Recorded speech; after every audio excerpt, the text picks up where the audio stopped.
নিশ্চিতভাবেই যে কোনো ফরম্যাটে টাইগার সমর্থকরা এই মুহূর্তে যদি কিছুটা গর্ব করতে পারেন সেটি করতে পারবে বাংলাদেশ দলের পেস ডিপার্টমেন্টকে নিয়ে।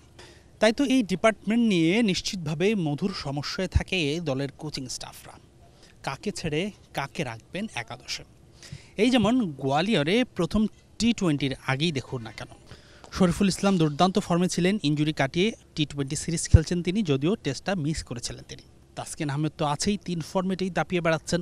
টি-20 ক্রিকেটে বাংলাদেশের স্কোয়াডে অটো চয়েস হয়ে থাকেন মুস্তাফিজুর রহমান, এবং ভারতের মতো কন্ডিশনে তার চেয়ে অভিজ্ঞ কোনো বোলার নেই, তাই তো একাদশে থাকার অন্যতম বড় দাবিদার তিনি। তানজিম সাকিবের কথা একবার ভাবুন, কি দুর্দান্ত পারফরমেন্স করেছে ওয়ার্ল্ড কাপে। তাকে কি কোনোভাবে আপনি একাদশের বাইরের হিসেবে রাখতে পারেন? রাখাটা কিন্তু প্রায় অসম্ভব, অনেকটা কঠিন। এছাড়াও বাংলাদেশ দলের স্কোয়াডের সঙ্গে আছেন কিন্তু আরও একজন পেসার, তিনি হলেন এবাদত হোসেন। যদিও তিনি মূল স্কোয়াডের অংশ নেন, কিন্তু তারপরও তিনি প্রস্তুতি নিচ্ছেন, প্রস্তুত হচ্ছেন।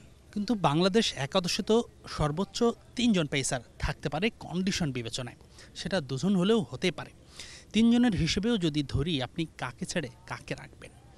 তাসকিন, শরীফুল, সাকিব, মুস্তাফিজ, এদের মধ্যে একজনকে বসাতে হলেও ঘাম ছড়বে বোলিং কোচ আন্দ্রে অ্যাডামসের।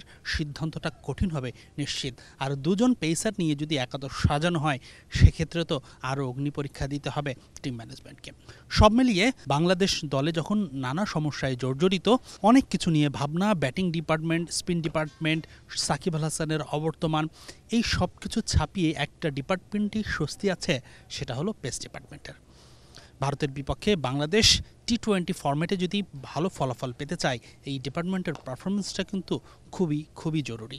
একাদশে যেই সুযোগ পাক না কেন, সামর্থ্যের সেরাটা দেবেন, এটাই এখন প্রত্যাশা সবার। হাসিনুর রহমান, যমুনা স্পোর্টস, গোয়ালিয়র, ভারত।